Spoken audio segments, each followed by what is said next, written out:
আজি আপোনালোকৰ মাজলৈ আঠিয়া কলৰ কলপচলাৰ এটি আঞ্জা শ্বেয়াৰ কৰিছোঁ।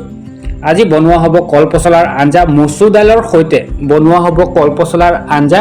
বাটিত তিয়াই থোৱা আছে মচুৰ দাইলখিনি গৰম পানীত, আৰু লগতে কলপচলাখিনি কুটি লোৱাৰ পিছতে মোহাৰি লোৱা হ'ল গিলাচৰ সহায়ত। একদম সুন্দৰভাৱে মোহাৰি লোৱা হ'ল। লগতে কলপচলাত যিসমূহ দাঁত অংশ থাকে সেইসমূহ উলিয়াই দিয়া হ'ল। এইখিনি বাকলিখিনি, এয়া দাঁত অংশখিনি সুন্দৰভাৱে মোহাৰি লোৱা হ'ল। কলপচলাখিনি দেখিবলৈ পাইছে। আৰু লগতে মিডিয়াম চাইজ আলু আছে, এয়া সৰু সৰুকৈ কুটি লোৱা হৈছে। লগতে আছে মচুৰ দাইল আৰু মছলা আছে পিঁয়াজ নহৰু পেষ্ট আৰু তেজপাত, শুকান জলকীয়া, কেঁচা জলকীয়া। এইখিনি সামগ্ৰীয়ে বনোৱা হ'ব আজিৰ আঞ্জাভাগ। কেৰাহী পাতি দিয়া হ'ল। কেৰাহী গৰম হোৱাৰ লগে লগে দি দিয়া হৈছে মিঠাতেল, আৰু মিঠাতেল গৰম হোৱাৰ লগে লগে দিয়া হৈছে শুকান জলকীয়া। সুন্দৰভাৱে অলপ টাইম লৰাই পকৰাই লোৱা হৈছে হেতাৰ সহায়ত, আৰু লগতে দিয়া হৈছে তেজপাত। এতিয়া পোনপ্ৰথমে অলপ ৰঙচুৱা হোৱাৰ লগে লগে দি দিয়া হৈছে আলুখিনি। অলপ ভাজি ল'ব লাগিব আলুখিনি, যিহেতু আজিৰ আঞ্জাভাগত আলু দিয়া হ'ব, সেইবাবে আলুখিনি পোনপ্ৰথমে ভাজি লোৱা হৈছে।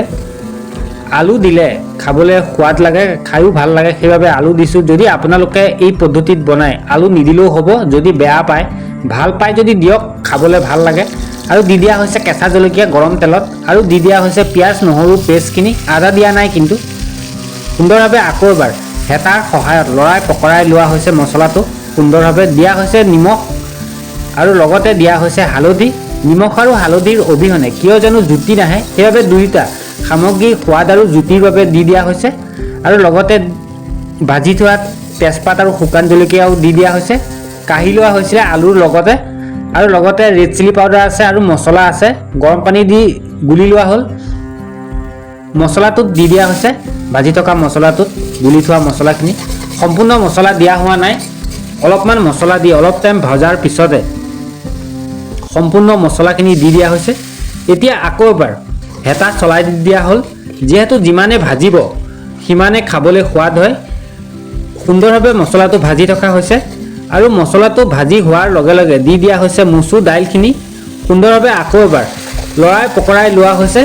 যিহেতু যিমানে ভাজিব আপুনি সিমানে খাবলৈ সোৱাদ হয়। মিনিমাম 15 মিনিট লৰোৱাৰ পিছতে দি দিয়া হৈছে অলপমান পানী। পানী দিয়াৰ পিছতে হেতা চলাই দিয়া হ'ল। সুন্দৰভাৱে ভাজি লোৱা হৈছে মচুৰ দাইলখিনি। লগতে কল পচলাখিনিও দি দিয়া হ'ব। সম্পূৰ্ণ কল পচলাখিনি দি দিয়া হৈছে। চাওক, আকৌ এবাৰ হেতা চলাই দিয়া হ'ব।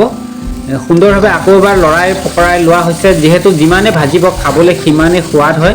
সুন্দৰ এটা কালাৰ আহি গৈছে। মিনিমাম 10 মিনিট লৰোৱাৰ পিছতে দি দিয়া হ'ব এতিয়াই ভাজি থোৱা আলুখিনি। সুন্দৰভাৱে আকৌ এবাৰ লৰাই দিয়া হৈছে হেতাখনৰ সহায়ত।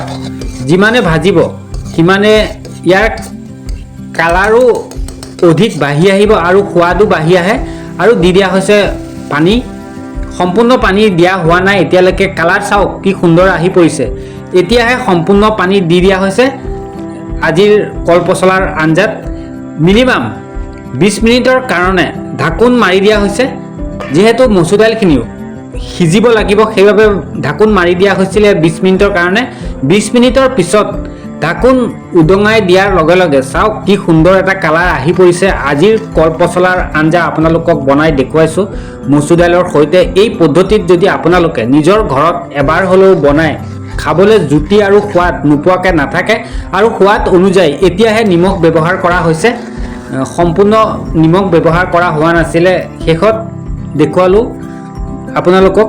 এইপিনে অলপমান দিয়া হৈছে কাজি নেমু। যিহেতু কাজি নেমু দিলে খাবলৈ বহুতে সোৱাদ হয়। ইতিমধ্যে আমাৰ কলপচলাৰ আঞ্জা সম্পূৰ্ণ হৈ পৰিছে, আপোনালোকক দেখুৱাইছোঁ। যদিহে আপোনালোকে কলপচলাৰ আঞ্জাভাগ চাই আছে তেনেহ'লে এটা লাইক আৰু এটা কমেণ্ট কৰিবলৈ নাপাহৰিব। আৰু পুনৰবাৰ আপোনালোকক মা আছাম ভিডিঅ'লৈ স্বাগতম জনাইছোঁ। ইতিমধ্যে সম্পূৰ্ণ হৈ পৰিল। কালাৰ চাওক, আৰু জুতি আৰু সোৱাদ নোপোৱাকৈ নাথাকে।